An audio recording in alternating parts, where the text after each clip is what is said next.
উত্তরপ্রদেশের লখনৌয়ের বলরামপুরে অবৈধ ধর্মান্তকরণের ঘটনায় মূল অভিযুক্ত জালাল উদ্দিন ওরফে ছাঙ্গুর বাবার ব্যাংক অ্যাকাউন্ট নিয়ে গুরুত্বপূর্ণ লিড পেল কেন্দ্রীয় তদন্তকারী সংস্থা এনফোর্সমেন্ট ডিরেক্টরেট।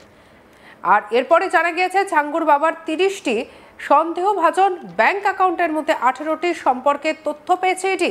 দেখা যাচ্ছে ওই 18টি ব্যাংক অ্যাকাউন্টে লেনদেন হয়েছে মোট 68 কোটি টাকা।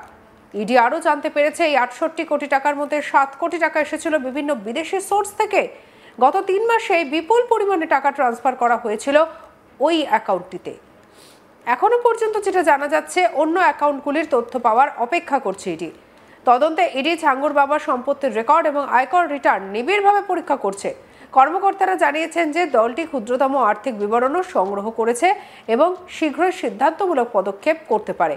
ইতিমধ্যে উত্তরপ্রদেশ অ্যান্টি টেরোরিস্ট স্কোয়াড ধর্মান্তর চক্র পরিচালনার জন্য ছাঙ্গুর বাবার ব্যবহৃত একটি কোডেড যোগাযোগ ব্যবস্থার উন্মোচন করেছে।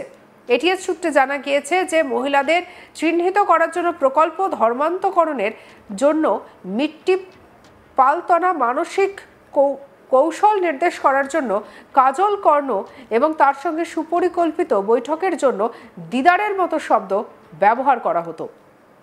কর্তৃপক্ষের অভিযোগ, ছাঙ্গুর বাবা চাঁদ আউলিয়া দরগা থেকে তার কার্যক্রম পরিচালনা করতেন এবং ভারত ও নেপাল জুড়ে 100টিরও বেশি ব্যাংক অ্যাকাউন্ট ছিল তার। গত 3 বছরে তিনি প্রায় 500 কোটি টাকা বিদেশি তহবিল, কাঠমান্ডু এবং বাকের মতো নেপালের বিভিন্ন জেলাগুলির মাধ্যমে পেয়েছেন। এছাড়া অবৈধ চ্যানেলের মাধ্যমে 300 কোটি টাকা এবং সরকারি রুট দিয়ে 200 কোটি টাকা পেয়েছেন বলে জানা গিয়েছে। সন্দেহ করা হচ্ছে যে এই তহবিল পাকিস্তান, সৌদি আরব, তুরস্ক এবং সংযুক্ত আরব আমিরশাহী এবং মুসলিম প্রধান দেশগুলি থেকেই এসেছে। এ নিয়ে উত্তরপ্রদেশের সরকার কঠোরভাবে ব্যবস্থা গ্রহণ করেছে। বলরামপুরে ছাঙ্গুর বাবার অবৈধভাবে নির্মিত 5 কোটি টাকা মূল্যের 40টি কক্ষের একটি প্রাসাদকে ভেঙে ফেলা হয়েছে। এছাড়াও যেটা দেখা যাচ্ছে, বাহরাইচ এবং পার্শ্ববর্তী জেলাগুলিতে অন্যান্য সম্পত্তিও তদন্তাধীন রয়েছে।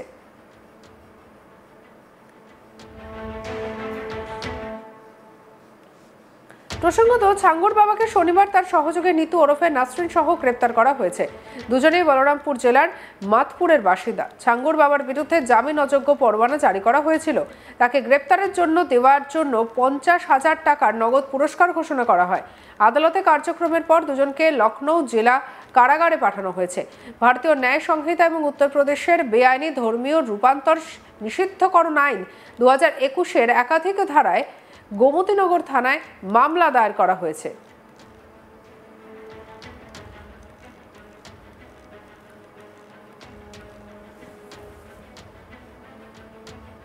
চলুন শুনে নি এই নিয়ে আমাদের কলিগের ঠিক কি রিপোর্ট। अवैध धर्मांतरण के सरगनाए या यूँ कहें कि मास्टरमाइंड छांगुर बाबा के काले साम्राज्य पर इसमें प्रशासन का बुलडोजर जारी है। हमारे साथ कुछ हिंदूवादी संगठन है, उनसे भी बात करने की कोशिश करेंगे कि आखिर इतने दिनों से ये जो खेल चल रहा था, क्या इसकी भनक किसी को नहीं थी? क्या अगर प्रशासन को भनक थी तो क्या इसमें अभी तक कोई कार्रवाई नहीं की जा रही थी? इस संबंध में हमारे साथ है गंगा शर्मा जी, जो विश्व हिंदू महासंघ के पदाधिकारी है, उनसे बात करने की कोशिश। ये क्या है सर कि इतने दिनों से क्या ऐसा मामला था कि जो आप लोग के संज्ञान में था और अभी तक कोई कार्रवाई नहीं? क्या संज्ञान में था कि नहीं? देखिए, संज्ञान में आता था क्योंकि पूज्य महाराज जी के संगठन से हम लोग जुड़े हैं और जब आसपास के गांवों में जाते थे सहभोज के लिए, तो उसमें केवल एक ही का काम नहीं होता था कि हम लोग जात पात भुला करके सहभोज कर रहे हैं, उसमें आपस में बैठ के वार्ता भी होती थी। तो जो लोग अधिकारियों के सामने मुंह नहीं खोलते थे, वो हम लोगों के सामने अपनी व्यथा पीड़ा बताते थे कि ऐसे ऐसे भैया मजार बनी है और वहाँ पे लोगों को बरगला के ले जाया जाता है और इस तरीके से कार्य किया जाता है। जिस तरीके से अवैध गतिविधियाँ यहाँ चालू था, धर्मांतरण का खेल होता है, मनी लॉन्ड्रिंग का हो, चाहे हवाला का काम यहाँ होता है, जिस तरीके से लोगों को बरगला कर ला कर यहाँ धर्मांतरण कराया जाता था, इस पूरे मामले पर जिला प्रशासन की अभी तक कोई कार्रवाई नहीं है। अब आनन फानन में कार्रवाई की, ये एक दिन का तो काम है नहीं, ये लगातार कई वर्षों का काम होगा। इतनी बड़ी कोठी यहाँ खड़ी थी तो एक दिन का तो काम था। ये कई वर्षों से है। मैंने आपसे कहा कि 2004 से 2006 तक मैंने प्रशासन को बहुत पत्र लिखे। उस वक्त मैं हिंदू युवा वाहिनी का जिला अध्यक्ष हुआ करता था, आज मैं महासंघ का प्रदेश अध्यक्ष हूँ सोशल मीडिया का। लेकिन उस समय मैं बलरामपुर में वाहिनी का पहला जिला अध्यक्ष था और जब हम लोग आते थे सहभोज के लिए आसपास के गांव में, इस तरीके की बातें होती थी तो बाकायदा प्रशासन को लिख के दिया जाता था कि इन 9 धनाढ्यों की जो एकदम से रातों रात बड़े आदमी बन गए, बिल्डिंगें बन रही हैं, उनके मदरसे बन रहे हैं, मस्जिदें बन रही हैं, ये कहाँ से धन आ रहा है, ये लोग कौन हैं, इसकी जांच की जाए। इसके साथ साथ पूरे ज़िले में नशे का कारोबार बहुत बुरी तरीके से फैला हुआ है और युवाओं को उस तरफ धकेला जा रहा है नशे की ओर। इसकी ओर भी ध्यान इंगित कराने की कोशिश की थी, लेकिन चलिए ठीक है, आज पूज महाराज जी की आज नज़र पड़ी और इस पर कार्रवाई हुई। हम लोग बहुत खुश हैं इस कार्रवाई से। तो क्या लगता है कि जैसे क्या लगता है आपको कि क्या कारण है कि आखिर प्रशासन कार्रवाई नहीं कर रही थी आप लोग को कहने के बावजूद भी? अब देखिए, कुछ कहना कैमरे के सामने है सुजीत भाई, आप भी समझ रहे हैं कि जिसके पास इतनी बड़ी फंडिंग आती हो वो क्या नहीं कर सकता और क्या नहीं करा सकता। क्योंकि एक साइकिल से चलने वाला इंसान आज इतने करोड़ों की संपत्ति का मालिक बन बैठा, इतनी बड़ी बड़ी कोठियां उसकी बन रही थी या खड़ी थी, इस बारे में क्या प्रशासन को कोई जानकारी नहीं? मैं खुद आश्चर्यचकित हूँ और 2002 में मैं जब जुड़ा तब भी मेरे पास केवल बाइक ही थी, आज भी मेरे पास केवल बाइक ही है।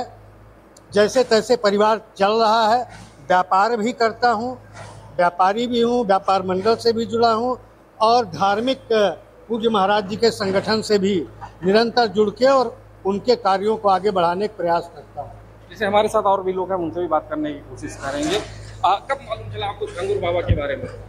मुझको ये पता अभी कल जो है मीडिया के माध्यम से जानकारी हुई है और ये आश्चर्य का विषय कि इतना बड़ा खेल चलता रहा, अब उसमें क्या कहा जा सकता है। आपके जिले में धर्मांतरण का इतना बड़ा खेल, छांगुर बाबा जो नग बेचा करते थे, साइकिल से चलते थे, झाड़ फूक के काम, फकीरी का काम करते थे, आज इतनी बड़ी आलीशान कोठियों के मालिक बन बैठे, क्या इसकी जानकारी आप लोगों को नहीं पहुंची? अगर जानकारी पहुंची होती तो मैं विश्व हिंदू महासंघ का पदाधिकारी हूँ, जिलाध्यक्ष हूँ, चौधरी विजय सिंह नाम है मेरा। इस पे जरूर हम लोग करते, या हो सकता है कहीं हम लोगों की कमियां रही हों, लेकिन मुझे आज खुशी है कि प्रशासन को कैसे भी महाराज जी तक सूचना पहुंची और महाराज जी ने ये कार्रवाई प्रारंभ कराया। और ये नेटवर्क मुझे लग रहा है कि यहाँ तक नहीं है, ये ऑल इंडिया में विदेशों तक आ रहा है, क्योंकि जो आदमी नग बेचता हो और 40 देशों की यात्रा करता हो, नेक्सस है, एक पूरा मास्टरमाइंड, एक पूरा गिरोह है इसमें, इसके पीछे तमाम लोग हैं, तमाम फंडिंग हुई है। जी बिल्कुल। तो इस बारे में क्या? ये फंडिंग यही तो कि जो आदमी साइकिल नग बेचता हो, जो करोड़ों का मालिक हो। हम लोगों का भी संगठन जिले से लेकर प्रदेश, अंतर्राष्ट्रीय स्तर, देश स्तर पर है। आप लोग के भी पूरी वाहिनी के जो भी हैं, आपके पदाधिकारी हैं, महासंघ के लोग हैं, गांव-गांव में बैठे हुए लोग हैं, तो आपके पास ये तमाम जानकारियां तो निकल के आती रही होंगी पहले से भी कि इस तरीके से ये चीजें हैं। अब ये तो हम लोग स्वतंत्र रूप से इसलिए बोल पा रहे हैं, नहीं तो बोलने के लिए सोचना पड़ता। हम लोगों को जो है 2006-07 में नशे लगा था, सरकार ऐसी सरकार थी, तो आज जो है 7-8 में तो वो सब भी सोचना पड़ता। हम लोगों के पास भी परिवार हैं, जिम्मेदारियां हैं, लेकिन उसके बावजूद भी हम लोग समय निकाल कर अपने समाज के लिए, संगठन के लिए काम करते हैं। यही सबसे बड़ा समझिए वो है। बाकी डर नहीं है। अब तो हम लोग प्रसन्न हैं कि महाराज जी के उसमें जो है इस तरीके से कठोर कार्रवाई हो रही है और विश्वास दिलाते हैं कि वो। সঙ্গে রাখুন আজ তাক বাংলাকে। অন্যান্য খবরের জন্য লাইক, কমেন্ট, শেয়ার, সাবস্ক্রাইব করতে ভুলবেন না।